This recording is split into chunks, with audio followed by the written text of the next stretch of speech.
अब जो एक उम्मीदवार के 2 हलकों से इलेक्शन लड़ने के हवाले से एक आईनी तरमीम है, उस पर बिल पर पेशरफ्त हुई है, लेकिन वो ज़ाहिर है नई गवर्नमेंट आएगी तो उस पर पेशरफ्त कर सकेगी। आईनी तरमीम की उसके लिए ज़रूरत है। ये भी किसी को टारगेट करने के लिए राना साहब?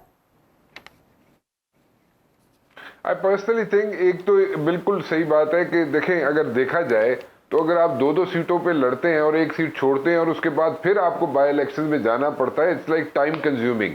उसमें टाइम बड़ा लगता है, उसके अंदर जनाब इलेक्शन कमीशन जो है वो जनाब उसको एक्स्ट्रा एफर्ट्स करनी पड़ती हैं और वो एक प्रोसेस जो है ना लंबा खिंचता चला जाता है। अगर देखा जाए तो पॉलिटिकली देखा जाए तो इट्स अ गुड थिंग। कोई नेशनल असेंबली पे लड़ता है तो छोटी सीट पे भी लड़ना चाहता है तो एक सीट बाद में छोड़ देता है, ठीक है, उसको चलता है मसला उसका, क्योंकि आधे से ज्यादा यहाँ पे पॉलिटिशियंस जो है वो तो चीफ मिनिस्टर पंजाब बनना चाहते हैं, इसलिए प्रोविंशियल असेंबली का इलेक्शन लड़ना एक फर्ज समझते हैं वो अपना, ठीक है। तो उनको पता, वो समझते हैं कि जनाब को शायद साड़ा तुक्का लग ही जावे। जैसे कि पीटीआई के दौर में था, पीटीआई की हुकूमत आई थी तो उस वक्त शाह महमूद कुरैशी साहब थे और कई लोग थे, उन्होंने भी जनाब लड़ने की कोशिश की या लड़े प्रोविंशियल असेंबली का इलेक्शन भी। वो सिर्फ और सिर्फ उसकी वजह ये थी कि वो चाहते ये थे कि किसी न किसी तरीके से they should come in the run for chief minister Punjab. So इसी तरह मेरे ख्याल में, मेरा जाती ख्याल ये है, people can like tend to disagree with me, but then again I personally think कि अगर एक सीट पे लड़ा जाए तो ज्यादा अच्छा है, कॉन्सेंट्रेशन होगी, वोट कम टूटेंगे और क्योंकि 2 सीटों पे लड़ेंगे तो वोट भी टूटेंगे और कैंडिडेट्स जो है मुतासर भी होते हैं, पार्टीज मुतासर होती है, टाइम कंज्यूमिंग होता है, एफर्ट्स ज्यादा लगती है। लेकिन अगर फोकस करके जीरो इन करके एक ही सीट पे लड़ने तो ज्यादा बेहतर है, बाकी लोगों को भी चांसेस मिल जाएंगे, ऑप्शंस मिल जाएंगी और ज्यादा से ज्यादा लोग अकोमोडेट हो सकते हैं। लेकिन इन दिस पर्टिकुलर केस आप थोड़ा सा पीछे चले जाए तो एक सीट पे 14 मरतबा पीटीआई की लीडरशिप जनाब वो लड़ना चाहती थी और उन्होंने कहा जनाब कि किसी और को नहीं खड़ा करेंगे, मैं खुद ही लड़ूंगा।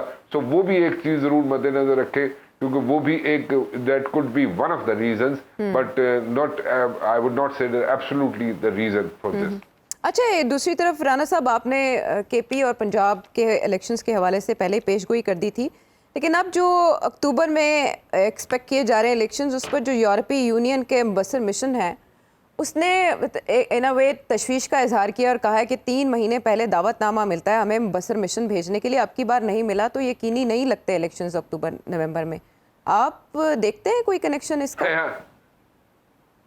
जी बिल्कुल सही है, क्योंकि एक थोड़ा सा छोटा सा वाकया सुना दूं। एक नई गवर्नमेंट आई थी पीटीआई की और सारे चीफ मिनिस्टर्स को जनाब चीफ मिनिस्टर सेक्रेटरीट में बुलाया गया था और वहाँ पे जो उस वक्त के प्राइम मिनिस्टर थे उन्होंने ब्रीफ करना था और मीडिया को वहाँ पे इनवाइट किया गया था।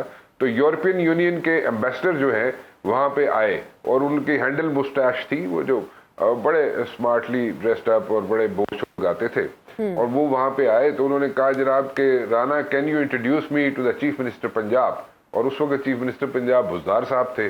तो मैंने उनको कहा, मैं कहा बुज़दार साहब इन्होंने मिलो ए जनाब यूरोपियन यूनियन दे एम्बेसडर जे। तो बुज़दार साहब ने अब्रप्टली मुझे कहा कि यूरोपियन यूनियन केड़ा मुल्क होता है। तो मैं उस वेले वो ट्रेंड नहीं थे ना, मैं जी अब मैं ट्रेंड तो फिर मैं मतलब ऑन जॉब ट्रेनिंग का तो ठेका लेता है ना। खैर एनीवेज वो मैंने उनका स्टाफ था, मैंने उनको बोला, मैंने कहा जी समझाया इसनू चीफ मिनिस्टर नू कि कौन होता है भाई यूरोपियन यूनियन, की होता है यूरोपियन यूनियन। तो after the briefing the European Union ambassador came up to me and he said कि Rana I am extremely sorry, you were in a catch-22 situation and the chief minister never knew कि European union होता क्या है। तो मैंने कहा जी बस we are trying to cope with the chief minister, I mean trying to make him learn all these things। मैं और की कह सकता सा, तो हालत ये होंदी सी बुज़दार साहब दी जेडे आजकल नजर भी नहीं आते। खैर एनीवेज थोड़ा सा मेरे ख्याल में वो जो coming back to your question, उसके आंसर पे मैं बात करूंगा कि वो ये था कि बेसिकली वहां मुझे लगता ये है कि थोड़ा सा डिले जरूर होगा, ठीक है। एग्जैक्टली आफ्टर 90 डेज मुश्किल लगता है, बहुत मुश्किल पहुंच गए राना साहब। ये जरूर हो सकता है कि हाँ डिले हो सकता है, मार्च लेकिन तक तो नहीं जाएगी बात। एक और नहीं मार्च आज तक मेरे नहीं ख्याल जाएगी। लेकिन एक और चीज है कि जिस तारीख को असेंबलीज डिसॉल्व होनी है, जो तारीख है, उससे मेरे ख्याल में 2-4 दिन पहले असेंबली डिसॉल्व हो जाएगी।